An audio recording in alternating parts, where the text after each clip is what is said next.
Good evening everyone. आज का topic है मनुष्य का पाचन तंत्र। अगर हम मनुष्य के पाचन तंत्र की बात करें तो वो दो चीजों से मिलकर बना होता है।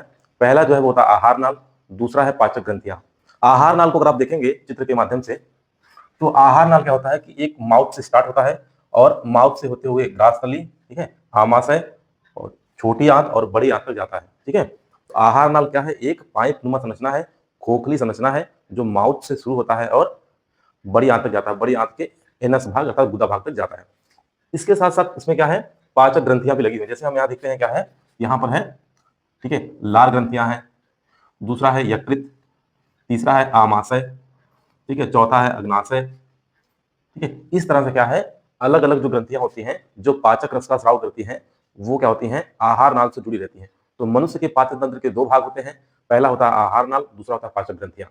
ठीक है, आहार नाल जो होता है वो माउथ से शुरू होता है और बड़ी आंत तक जाता है, और पाचक ग्रंथियां क्या होती हैं, अलग अलग स्थानों से जुड़ी होती हैं। ठीक है, और ये पाचक रस को बनाती हैं और यही पाचक रस क्या करते हैं, हमारे पाचन में हेल्प मतलब सहायता करते हैं, हेल्प करते हैं। अगर हम स्टार्ट करें माउथ से, तो माउथ में क्या होता है, हमारे टीथ होते हैं, ठीक है, जो भोजन को छोटे छोटे टुकड़ों में तोड़ देते हैं। और उसमें क्या होता है, जीवा होती है, जीभ होती है जो टेस्ट का पता लगाती है। और एक महत्वपूर्ण चीज जिसको बोलते हैं लार ग्रंथियां भी पाई जाती हैं जो बनाती हैं लार रस, और लार रस में, ठीक है, एंजाइम्स होते हैं जो भोजन का पाचन करते हैं, और उस एंजाइम का नाम है टाइलिन एंजाइम। यहाँ से फिर भोजन क्या होता है, माउथ से, ठीक है, भोजन को छोटे छोटे टुकड़ों में तोड़ दिया गया, वो आगे की तरफ बढ़ता है। आगे की तरफ बढ़ेगा तो एक नली होती है, इसको बोलते हैं ग्रास नली या भोजन नली। उसके द्वारा भोजन क्या होता है, आगे की तरफ बढ़ता है और आ जाता है आमाशय में। आमाशय में क्या होता है, आमाशय में जठर ग्रंथियां पाई जाती हैं। जठर ग्रंथियों से क्या निकलता है, जठर रस, और इसी में क्या होता है बेटा, यच सीएल। क्या होता है, यच सीएल।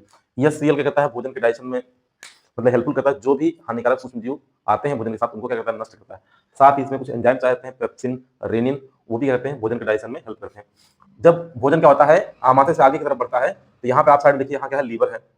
ये छोटी जो संरचना है ये है पित्ताशय। तो इसमें जो यकृत होता है, लीवर होता है, क्या बनाता है, पित्तरस। तो मगर क्वेश्चन पूछा है कि पित्तरस का निर्माण कौन करता है, तो लीवर करता है, लेकिन वो स्टोर कहाँ पर होता है, पित्ताशय में। ठीक है, और एक और महत्वपूर्ण चीज है कि पित्तरस में कोई भी एंजाइम्स नहीं पाए जाते।